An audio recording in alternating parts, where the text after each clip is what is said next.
মহান বিজয় দিবস 16ই ডিসেম্বর অনেকেই জানে না। যারা সারাদিন কাঠখড়ি দিয়ে রান্না করে কেউ জানে না বিজয় দিবসের কথা। 16ই ডিসেম্বর কি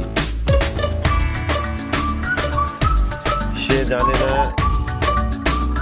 আমার সোনার বাংলা